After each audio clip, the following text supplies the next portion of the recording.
مولانا اجلیہ صاحب یہی کہتے تھے کہ اگر لوگ دین کا کام کریں گے تو ان کے سارے مسئلے حل ہو جائیں گے، اوپر سے نیچے تک کے دین کا کام کرنے سے اللہ کی مدد آئے گی۔ جب اللہ کی مدد آئے گی تو اب کون سا کام نہیں ہوگا بولو؟ اور اللہ کی مدد مختلف طریقوں سے آتی ہے، کبھی فرشتے آتے تھے، کبھی ہوا آتی تھی، ایک طریقہ نہیں ہے، اللہ کی مدد کا بہت طریقہ ہے۔ ایک جماعت پڑوس کی افریقہ گئی تو سوکھا پڑا ہوا ہے ملک پورا، اب وہ دعوت دیں، تشکیل کریں تو وہ کہیں بھوکے ہیں، پانی نہیں ہے۔ آپ کی بات بھی بہت صحیح ہے، سمجھ میں آتی ہے، لیکن چلنے کی طاقت نہیں ہے، سوکھا پڑا ملک، بارش نہیں ہے، آپ لوگ دعا مانگو بارش ہو جاوے۔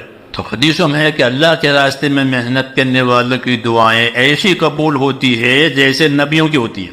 جماعت کے ساتھی بھی سیدھے سادھے ہوتے ہیں، اخلاص والے، انہوں نے دعا مانگی تو بارش ہو گئی، اور پورے ملک میں ہوئی، کیونکہ ہمارا دین تو حق ہے، جو بات پہلے ہوئی تھی وہ آج بھی ہوگی، کام کرنا چاہیے۔ اسے مولانا اجلیہ صاحب کہتے تھے کہ میں تو ہمارے تمام مسائل کا حل اس کام میں سمجھتا ہوں، مگر میں کیسے سمجھاؤں؟ آپ ان کے مکتوبات پڑھو گے تو پتہ چلے گا کہ میں کیسے سمجھاؤں کہ لوگوں کے تمام مسائل کا حل اس کام میں ہے، کہ وہ اللہ کے کام میں لگ جائیں، خود دین پر چلیں، دوسروں کو دین پر چلانے کی محنت کریں، پھر دعائیں مانگیں، دیکھنا کیسے مسئلے حل ہوتے۔ دعا سے اللہ نے بڑے بڑے کام کیے ہیں، وہ دعا طاقتور بنتی ہے دین کی محنت کرنے سے۔ جتنا ہم دین کے پابند بنیں گے اتنی ہماری دعا میں طاقت آئے گی، اور یہ محنت اتنی آسان ہے کہ غریب بھی کر سکے، مالدار بھی کر سکے، کہ دوسروں کو دعوت دینی ہے، فائدہ فضیلت سمجھانی ہے، اس کے حق میں دعا کرنی ہے، اتنا ہی کرنا ہے۔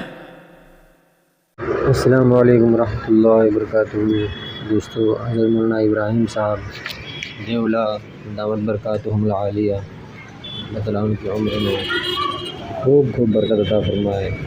دعا کے فضائل، دعا کے فائدے جو ہمارے سامنے رکھ رہے تھے، اللہ تعالیٰ ہم سب کو دعا کرنے کی توفیق عطا فرمائے اور دین کا کام کرنے کی توفیق عطا فرمائے۔ جیسا کہ فرمایا، دین کا کام کرنے والے کے ساتھ اللہ کی مدد ہوتی ہے، یہ یقینی بات ہے اور حق ہے۔ السلام علیکم۔